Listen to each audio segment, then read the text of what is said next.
Nadine Amizah, baru-baru ini secara terbuka menceritakan perihal masa lalunya yang merasa menyesal karena pernah mengikuti sebuah ajang pencarian bakat.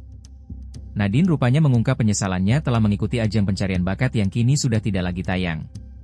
Pelantun hit, Rayuan Perempuan Gila, itu mengungkapkan bahwa selama kompetisi, ia kerap didandani dengan gaya yang jauh dari karakter aslinya, bahkan cenderung menyerupai penyanyi atau biduan dangdut.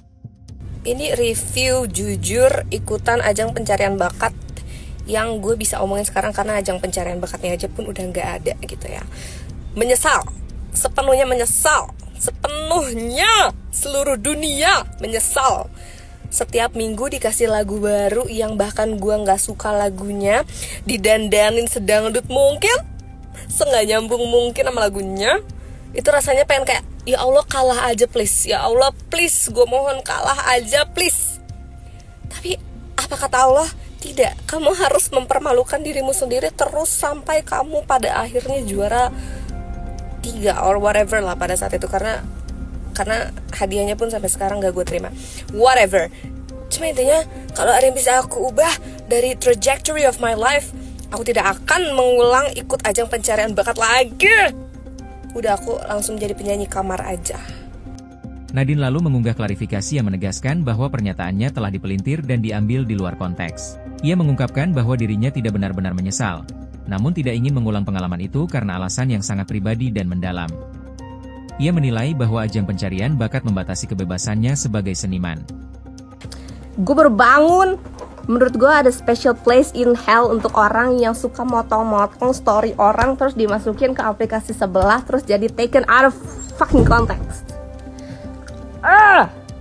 Gue gak nyesel, gue bilang nyesel, sumpah. If there's anything that I don't wish to ever happen in my life again, adalah ikut ajang pencarian bakat. Sumpah itu udah gak... Fundamentally, gue mau jadi musisi karena gue pengen mengkaryakan sesuatu. Gue pengen punya kebebasan untuk bisa mengkreasikan sesuatu. I love making, I love creating. Aku suka sekali menentukan apa yang ingin aku pakai. Aku suka sekali menentukan lagu yang mana yang aku suka. And I don't have that kind of freedom di ajang pencarian bakat. I don't have that kind of freedom. Aku gak tahu kalau di ajang pencarian bakat sekarang apakah peserta itu sudah diberikan kebebasan lebih gitu untuk memilih. Tapi pada saat itu gak ada, guys. Di ajang pencarian bakat aku tuh gak ada. Apakah ada banyak hal yang aku syukuri dengan ikutan ajang pencarian bakat pada saat itu? Tentu banyak. Aku jadi kenal Gamal, kenal Vidi. For your information, mereka adalah judges aku pada saat itu. Terus aku juga jadi tahu bagaimana cara televisi bekerja, industrinya, orang-orangnya. Terus aku ketemu banyak juga peserta yang baik gitu. Aku jadi makin kekeh akan apa yang aku mau. Aku jadi makin bulat bahwa aku tuh nggak suka diatur-atur. Aku tuh pingin menjadi pencipta. Aku tidak bisa menyanyikan lagu yang dipilihkan orang. Itu datangnya karena aku dari ajang pencarian bakat gitu. Tapi apakah itu menghapuskan penyesalan aku? Tentu tidak. Just because aku bersyukur aku pernah melewati sesuatu doesn't mean I would want to do that again. Gitu. Kayak aku bersyukur pernah pacaran sama orang-orang sebelumnya, tapi apakah aku mau mengulanginya lagi? Ya mending gak usah. Bagi Nadine, menjadi musisi adalah tentang kebebasan untuk mencipta, bukan sekadar popularitas atau glamor.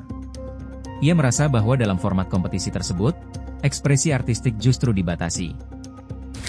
Ada 3 main point yang membuat aku bisa dengan sangat pede bilang bahwa aku menyesal ikut ajang pencarian bakat, dan kalau harus terulang aku gak akan mau ikutan lagi.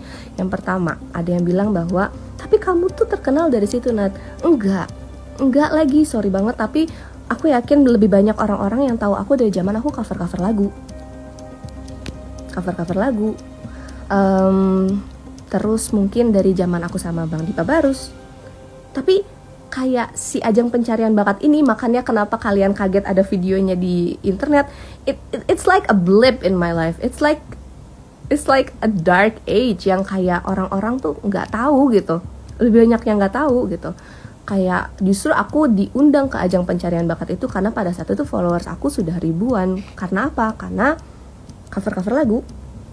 Jadi kalau misalnya dibilang sombong lu orang lu terkenal dari situ, bukan, dari sebelumnya aku udah banyak.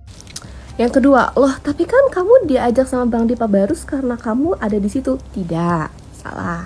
Kalian bisa cross check dengan Bang Dipa Barus bahwa Bang Dipa itu ngontak aku dari zaman sebelum aku ada di ajang pencarian bakat itu. If anything, bahkan saat aku udah jelas nih aku akan ikut ajang pencarian bakat, aku bilang ke Bang Dipa, Bang Dipa maaf banget, project kita kayaknya nggak jadi karena aku diundang ajang pencarian bakat, dan kalau aku menang, aku akan otomatis dikontrak dengan massive label yang kerjasama sama si ajang pencarian bakat itu pada saat itu.